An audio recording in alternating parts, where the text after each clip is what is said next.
Well, hello my friends. Al Furtado, the Rebel Turner. I'm back for a quick turning. This is a piece that I showed Tom Coosier when he was here that we probably would be able to turn once we got done. But we spent so much time on one piece, there was no time left over. So it's going to hit the lathe. And it's a piece of ficus. It has a little bit of character going on through here, to say the least. So the bark is way too loose to keep it as a natural edge with bark. But being natural edge does not necessarily mean that the bark has to stay. So I think rather than take out all the bark and all the shapes that it offers, I'm going to keep this as the top, even though it will have no bark, and this will be the bottom coming up. So let's get started.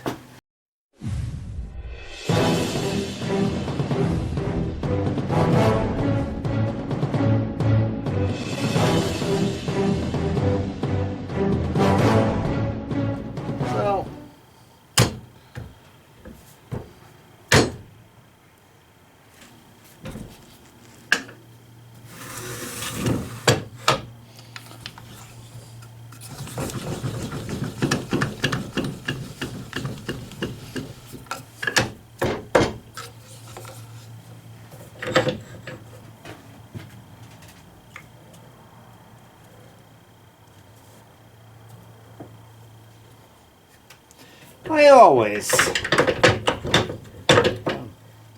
say always, sometimes I might miss it, but I always kind of verify and see how close I am to making sure that I'm not taking a lot of wood from areas. Now I know this is not a perfect circle, so it's understandable that I'll be taking about 3/4 there, but I really don't have much here. This is an edge that's going to disappear. The inner part of it is right about there, so there's nothing lost there and nothing really lost here. This will be shaping up. So I feel that's pretty good right now.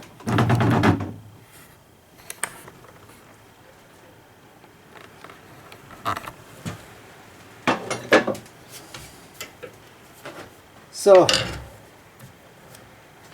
I will true this up, work it somewhat going towards the top to get it balanced off and create a tenon right over here. Speed maybe 500 RPM.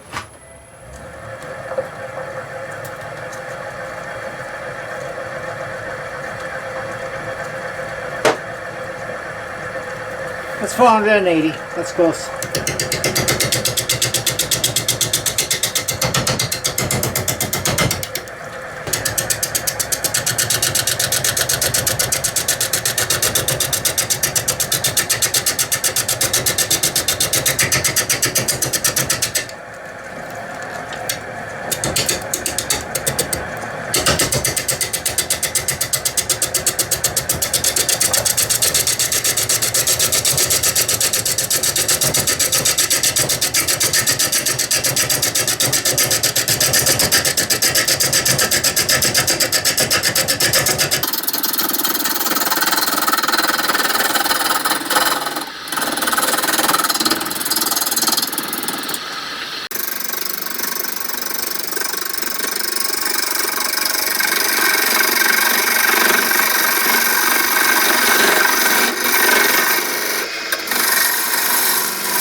Even though I want it to work and get a lot more of this out, I'm going to flip it over and get it on my chuck. Don't forget, I usually don't, well, not usually, I never use face plates or anything else other than this method.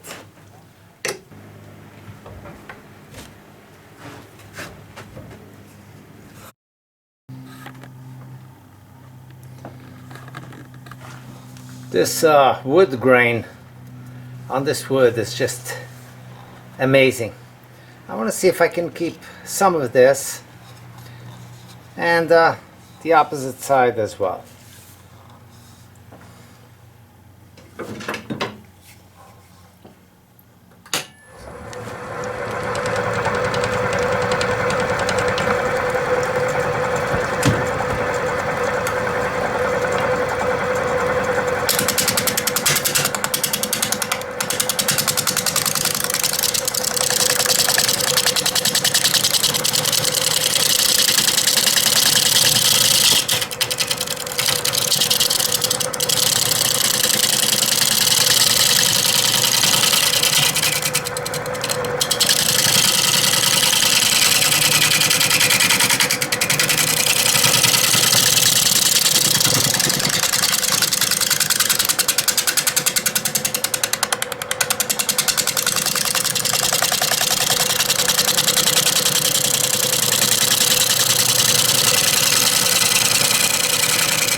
I'm actually going to keep the bark up here.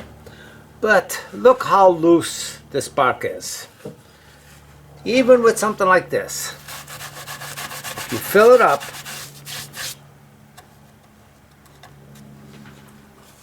you can maintain it. You will use a good amount of CA glue, but this will give you a good effect between the bark and that look.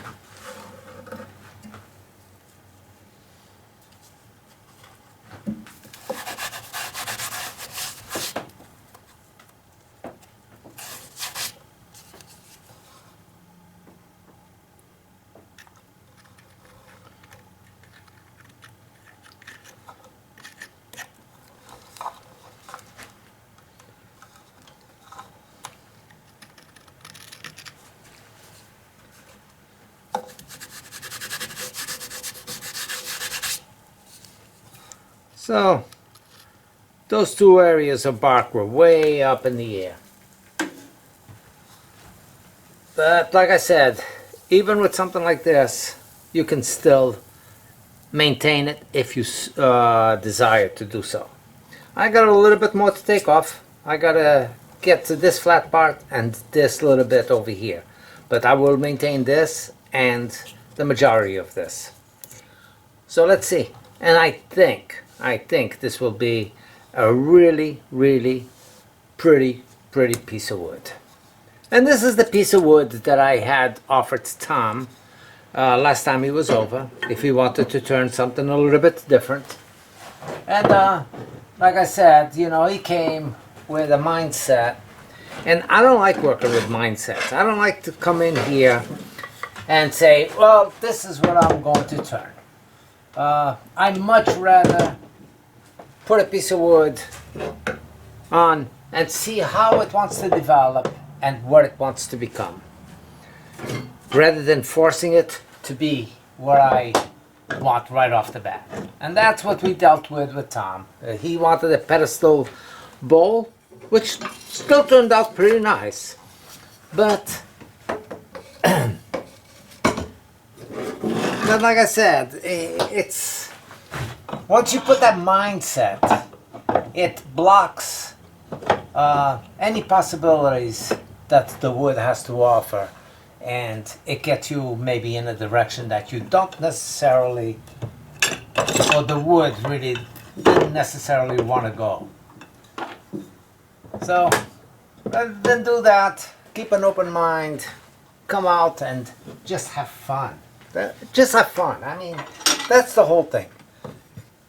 Wood turning should be all about having fun and not forcing anything one way or the other. Now here's that sawdust in here, and that is pretty hard and it's stuck. I'm going to use my Harbor Freight special over here.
Almost there. Almost there. These two flat parts right here and this one right here.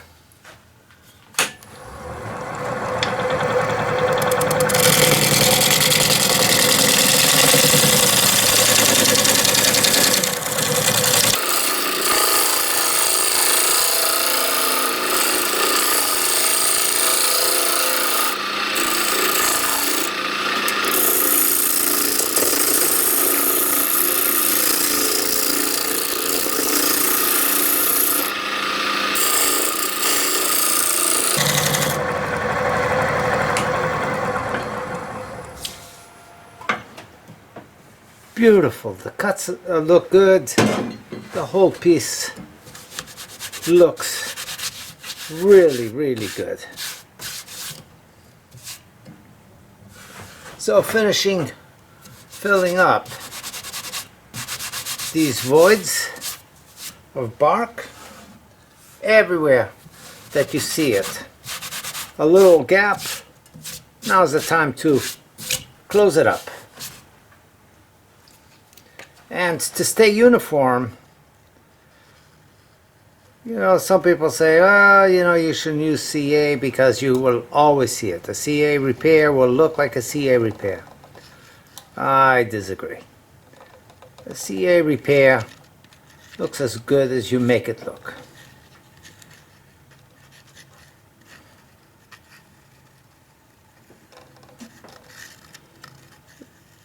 Because you can literally get all the bark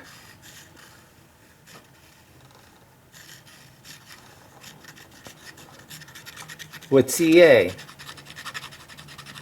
and that way it's not a patch in any sort. It's the whole bark. It will take its natural color and finish, and it's a CA finish.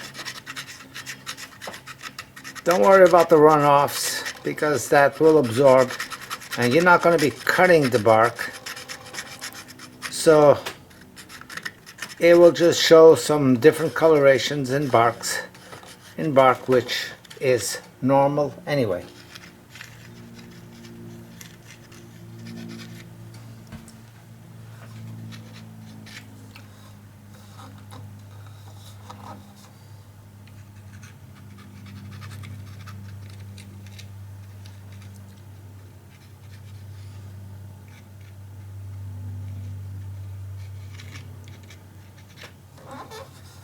And it's about there. So I'll cut it down a little bit.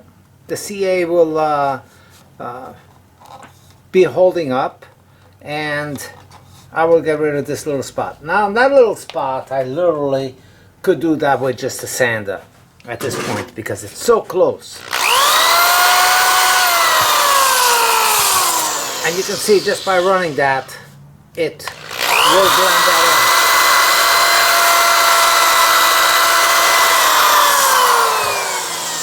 So that's what I'm actually going to do. I'm just going to sand this.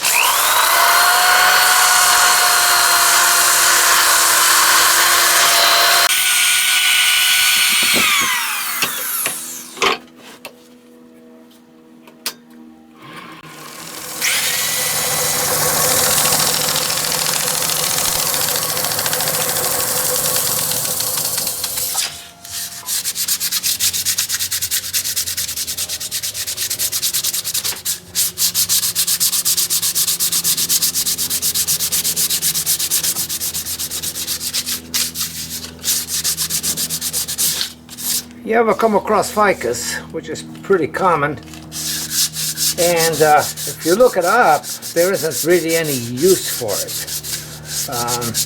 It's not used for furniture, it's not used for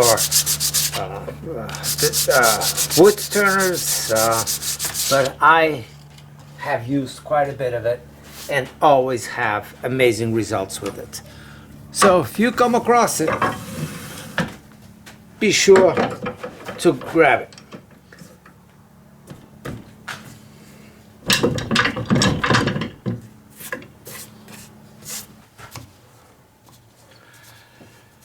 Time to go in there and start working this out. I will leave about ½ inch of bark on the outside, hopefully.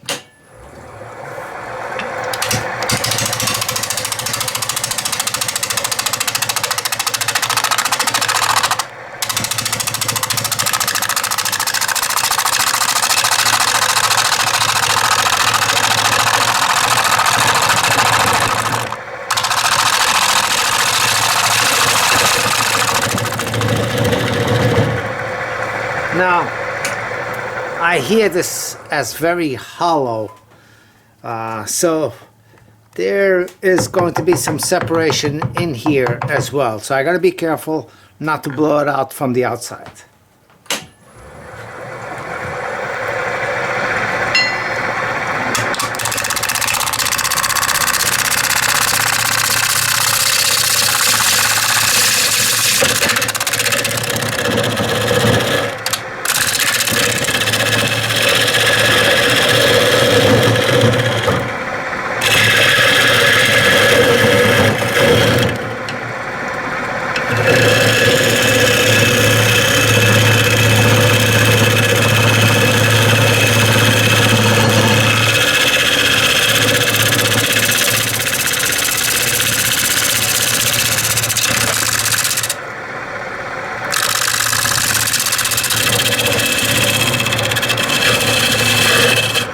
Now, I've shown this a long time ago, and I have not done it again in a while. That will still be okay. I did lose this section over here. But a parting tool can do a nice job in establishing your edge for bark, especially if it's loose bark.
It's just a tip on usage of a parting tool to establish your bark.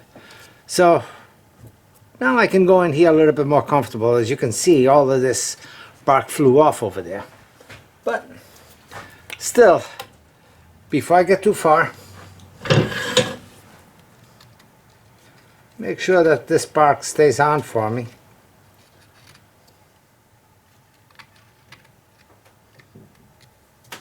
Especially that area right there, which is pretty close to where it needs to be.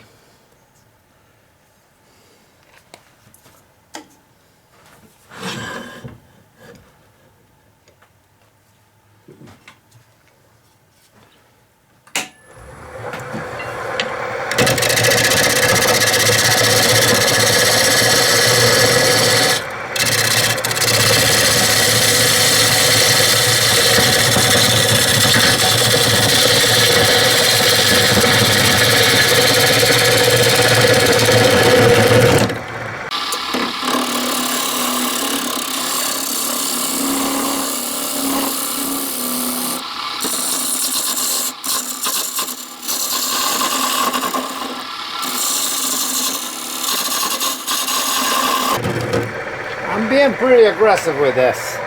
And there's a drawback to that. I could literally snap off the tenon on the backside. So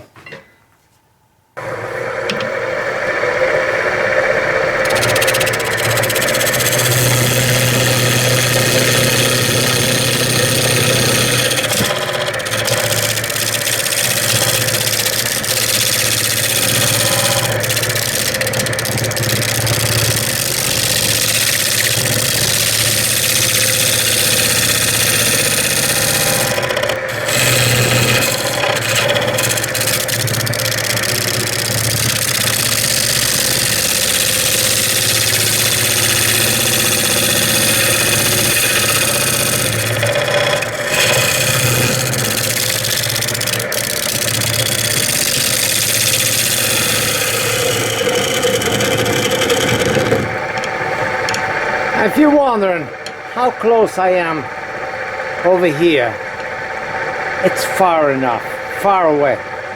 So it's a camera angle that's making this look like it's very close.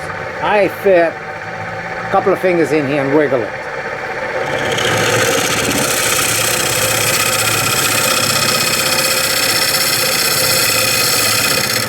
Always be aware of where you are in relationship to your work.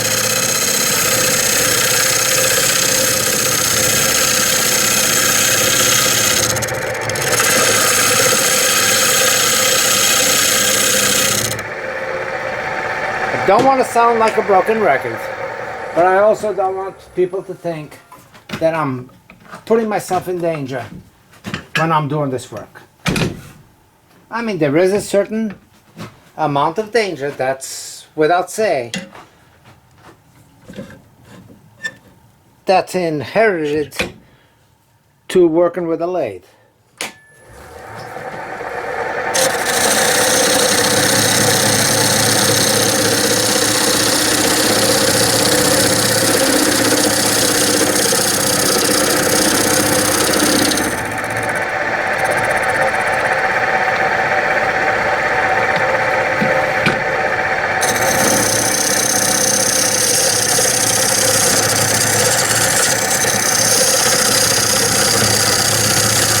To make it easier, I'm using my hollowing arm. I don't use it all that much. And I wish that I was just starting to making it up right now, because I would change a couple of things. But for prototype, it really did its job. I mean, I can definitely work one-handed over here, because the whole balance is back here.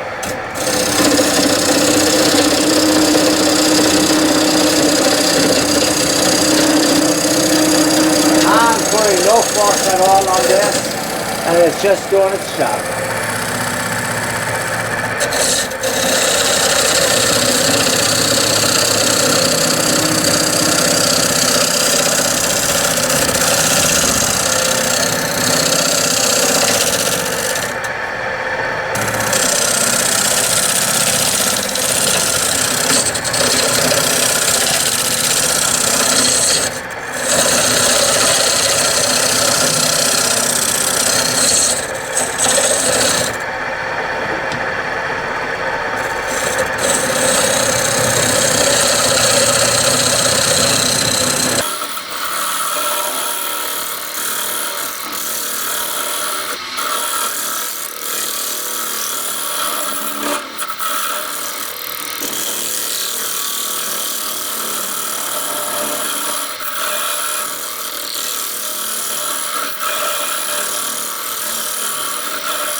Time for a little Yorkshire grit. And I want to see if I can give this a good rub polish with the OB shine juice.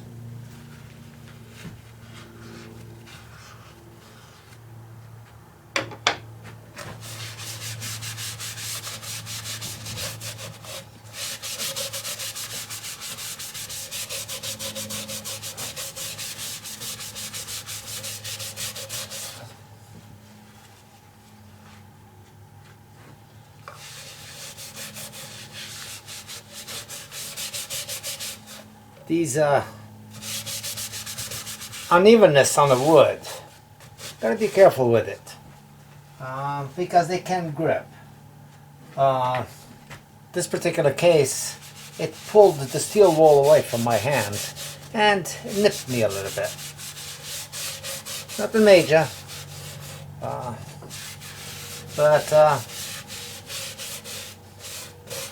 but like I said, it did nip me.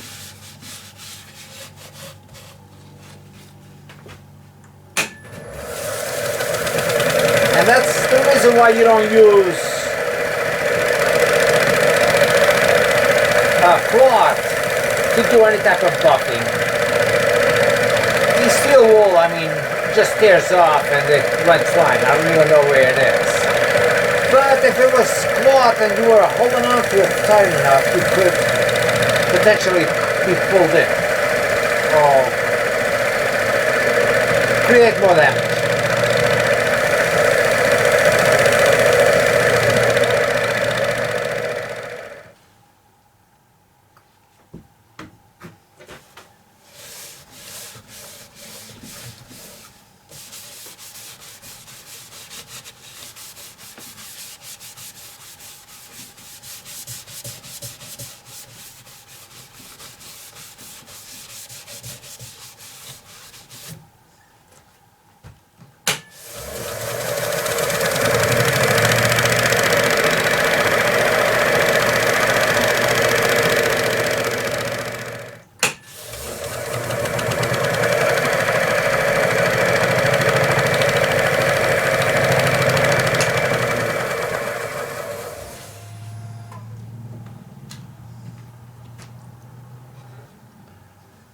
Beautiful.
here it is. It's a pretty bowl. I like the shape. I like the inclusions going up on both sides. It really does add, it adds a lot to a piece that you create. You know, it's not the perfect pieces that are going to give you the perfect turnings. It's actually the other way around. It's the imperfect, but less than perfect pieces that really do give you this type of character. Well, don't forget, give me a thumbs up, like it, share it with your friends, and thanks for watching. Thanks for those of you who have subscribed, and for all the wonderful comments I get in many of my videos. Take care. We'll see you next week.